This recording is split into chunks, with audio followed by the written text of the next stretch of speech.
Good morning to you. I finally was able to have IT get software on my laptop that I could create these YouTube videos. For the longest time, you could do it through Google or you could do it through YouTube, but for whatever reasons, they took off that functionality. So, IT downloaded the software, and so I'm using it and testing it out today on my laptop here at home. Couple things that I just wanted to focus on, and please listen to this, and you might even want to take some notes, okay? When you do discussion board 3, what I want to tell you is number one, you can't just pick one product and just go on a consumer report. So I read one today, and this person wanted to buy, I don't know if it was a PlayStation bundle, which would be like you probably get the PlayStation and a couple videos and maybe headphones and other things. You'd have to really compare three of them, perhaps like the Wii, the PlayStation, and like the Xbox. So those are three different ones. And so that would be important to do. The second point to do is, like I read one this morning, and the person was looking at three versions of the Mitsubishi Lancer.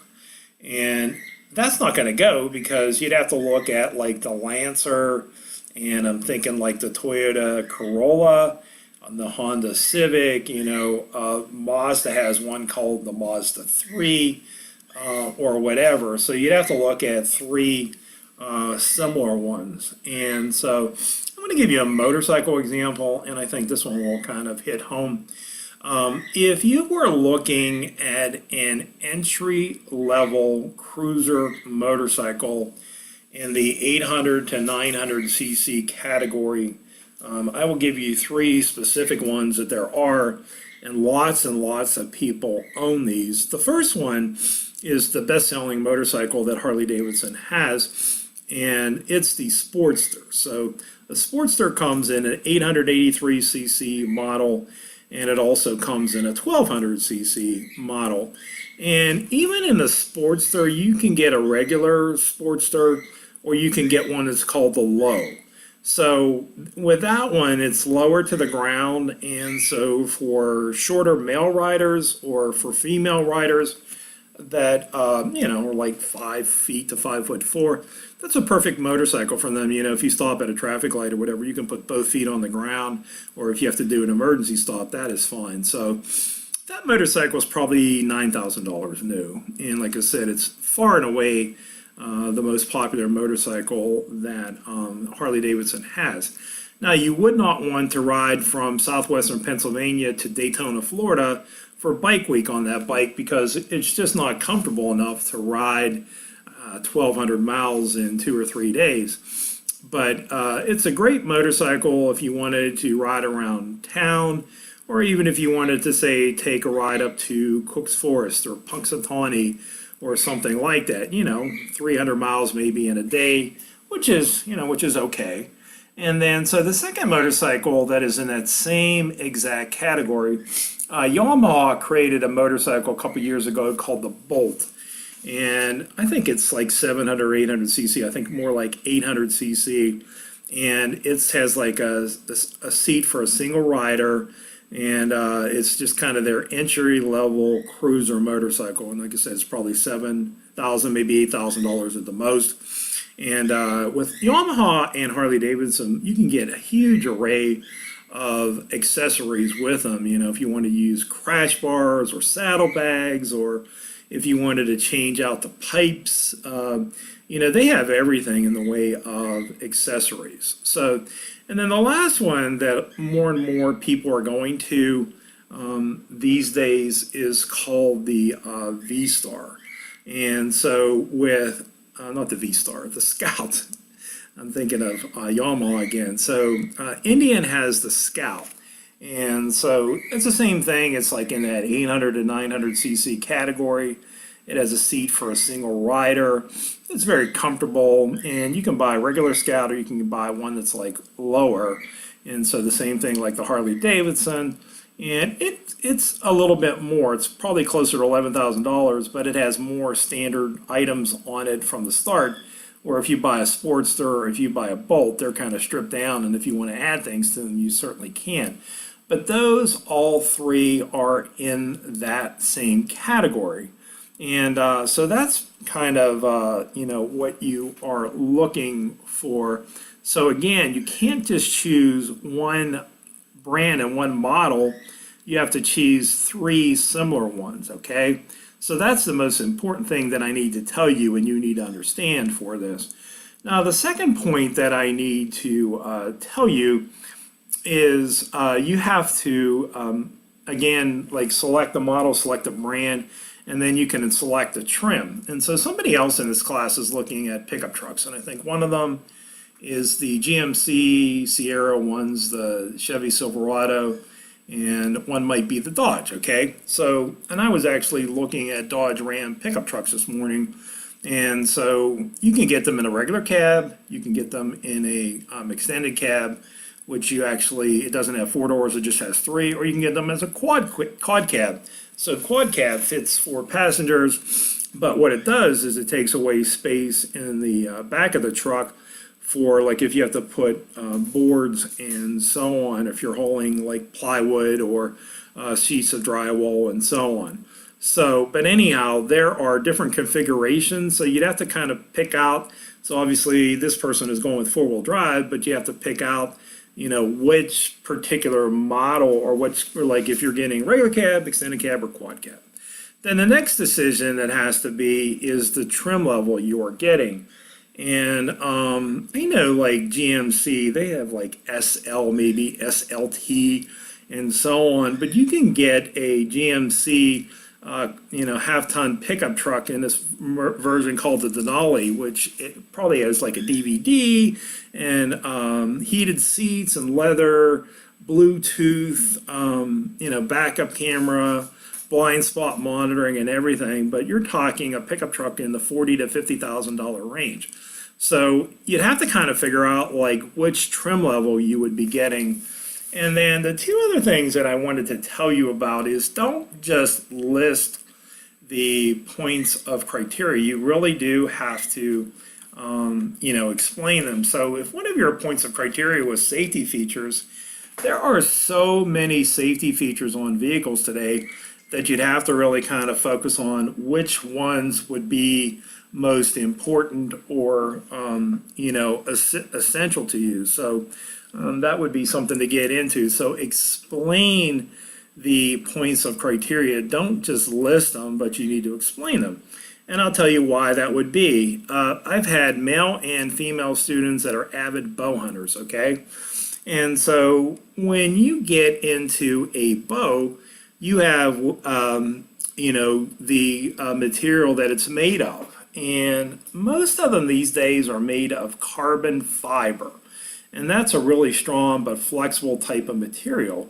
So if you said the material which the bow is made from, you have to state what you are looking for in that. And then in a bow, and there is the physical weight of the bow, like some people want them to weigh under 4 pounds or less. So that would be, you carry around it. If you're hunting for bear, you might have to walk 20 miles in a single day to try to get a shot at a bear.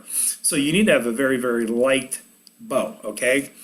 And then there is something called the, there's like the draw weight when you pull the bow back. So you may have a bow that is a 100-pound bow, which is a pretty powerful one, but it might only take 10 pounds of pressure to pull it back. So that has to, be explained. You just can't list that because people do not understand that. And I'll give you a really, really good example. When you buy a better quality hunting shotgun for, like geese and duck and turkey and those types of things, or even skeet shooting, they have brands like Mossberg, Benelli, Remington, and so on. But this is something that not everyone understands. So there's something on a shotgun that's called the adjustable choke.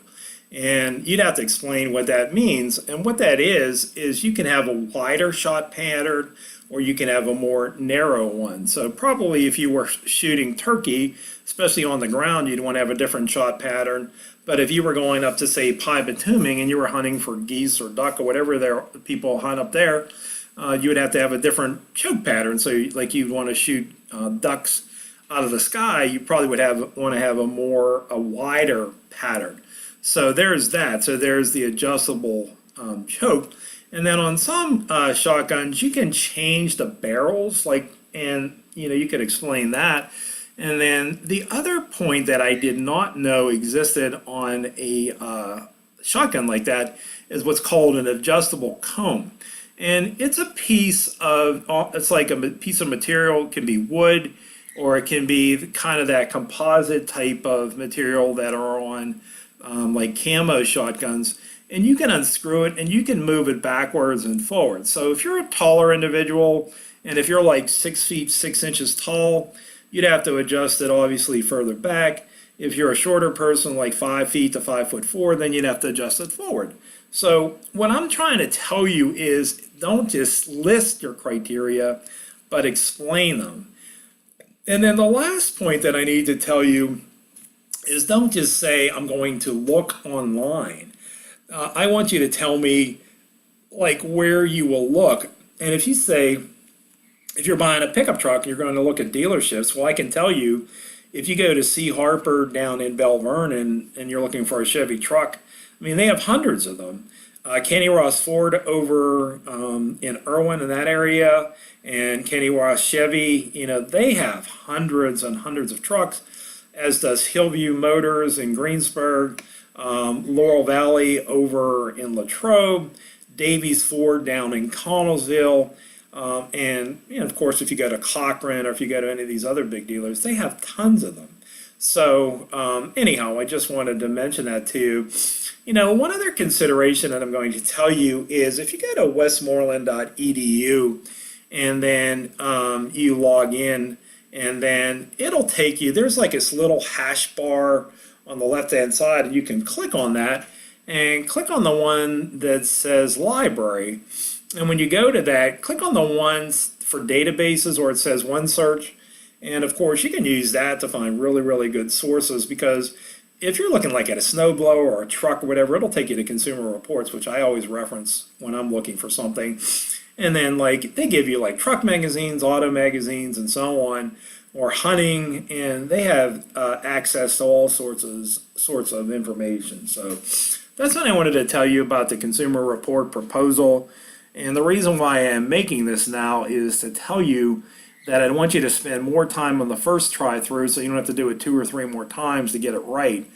Okay, so, and then the other item is when you do the summary assignment, you can look, and I sent you this link, but if you didn't check it out yet, you can go into YouTube and you can type creating a visual organizer in Word 2007, because those are the videos that I look at most.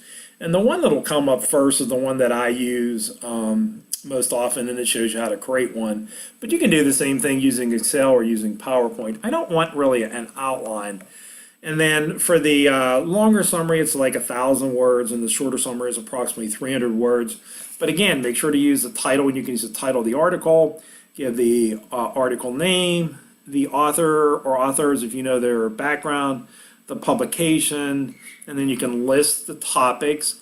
And then in the body, you can bold and center your headings. And then as you write, use quotes from time to time. Do not use personal opinions. If you use the author's name, use the author's last name. But if they're Dr. So-and-so, then you can say like Dr. Richard said, and that sort of thing. And of course, you want to use transition words. You want to try to use some quotes from time to time, but you do not want to interject your personal opinions. So after you get done with your headings, then you're going to have to add a conclusion to review. And the same thing with the shorter one, you're just going to do it in a shorter way. So, you're going to condense it a little bit more. And believe me, there will be times in your life where you will have to present information in 3 different ways. There's no doubt about it. I had a male student that was an intern for a Marcellus Shale gas company, and so they were doing a drilling over in Ohio, like kind of I don't know, eastern Ohio. But anyhow, the township supervisors wanted the company to give them a plan as far as for water that they were going to be using for drilling. So which water is going to be put into trucks and taken to a site for disposal, or that they clean it up, which can they admit into the stream, and so on. So when they wrote a version for the township supervisors, they had to explain it as simply as possible, because some of these people don't have a background in this area. But the township has these petroleum natural gas engineers that work for them, and so they can use jargon because the people understand it.